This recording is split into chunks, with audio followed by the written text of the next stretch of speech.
Hello everyone, good morning সবাইকে। আশা করছি তোমরা সবাই খুব ভালো আছো আর আমরাও বেশ ভালোই আছি।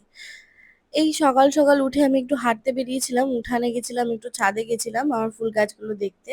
তারপর ছাদ থেকে নেমে আমি মুখ ধুয়ে ফ্রেশ হয়ে নিলাম, তারপর একটু জল খেয়ে নিলাম আর বেসিক স্কিন কেয়ারটুকু করে নিলাম। স্কিন কেয়ার বলতে একটু টোনার, একটু বেশি করে সানস্ক্রিন। সানস্ক্রিন তো লাগাতেই হবে, নইলে যে পরিমাণে এখন গরম পড়ছে ট্যানে একদম অবস্থা খারাপ হয়ে যাবে।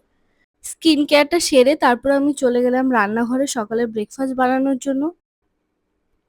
ফার্স্টে এখানে আমি নিজের জন্য লাল চা করছি এবং সেকেন্ড আমার হাজবেন্ড দুধ চা খেতে পছন্দ করে, ও লাল চা খুব একটা পছন্দ করে না। ওই জন্য ওর জন্য ওই পাশে দুধ চা বসালাম। ওর লাল চা নাকি একদমই পছন্দ না, জানি না কেন, বাট আমিও দুধ চা আগে খেতাম কিন্তু এখন একটু স্কিপ করার চেষ্টা করছি কিছুদিন হলো। ওটা হেলথের জন্য এমনিও ভালো না, ওই জন্যই।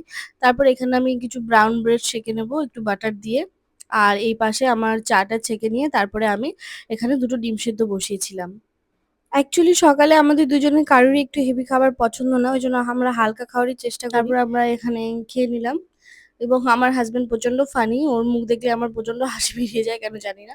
ব্রেকফাস্টের পর দেন আমি চলে আসলাম ঠাকুর ঘরে ঠাকুর পুজো দেওয়ার জন্য এবং আমি সকাল সকাল পুজো দেওয়াটা বেশি প্রেফার করি, কারণ সকালবেলা পুজোটা দেওয়া হয়ে গেলে মনটাও খুব ভালো লাগে। একটা পজিটিভ ভাইবস পাওয়া যায় বাড়িতেও, ওই জন্য আমি সকালবেলায় এই পুজোটা দেওয়ার চেষ্টা করি। অন্যান্য দিন ব্রেকফাস্ট স্কিপও করে দিই, আমি পরে ব্রেকফাস্ট করি, আগে পুজোটা দিয়ে নিই। এই যে তোমাদের সাথে কথা বলতে বলতে আমার পুজোটাও দেওয়া হয়ে গেছে। তারপর আমি চলে আসলাম রান্নাঘরে দুপুরে লাঞ্চ বানানোর জন্য। আজকে সেরকম কিছু ছিল না লাঞ্চে। আর আমি না এখনো গোপাল ভাঁড় দেখতে দেখতে লাঞ্চ করি। তোমরা কারা কারা এরকম করো আমার মতো জানিও। তারপর আমরা বিকেলে একটু বেরিয়েছিলাম ঘোরার জন্য। কিন্তু ঘোরা আর কই, আমার বরকে ধরে নিয়ে আবার চলে এসেছি শপিং মলে শপিং করার জন্য।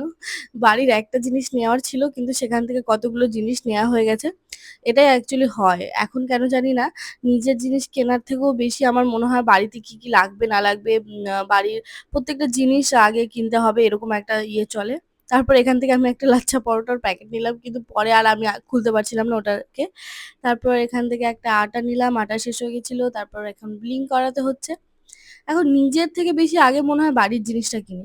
তারপর এই করে আমাদের দিনটা কাটলো। তোমরা ভিডিওটা ভালো লাগলে লাইক করো।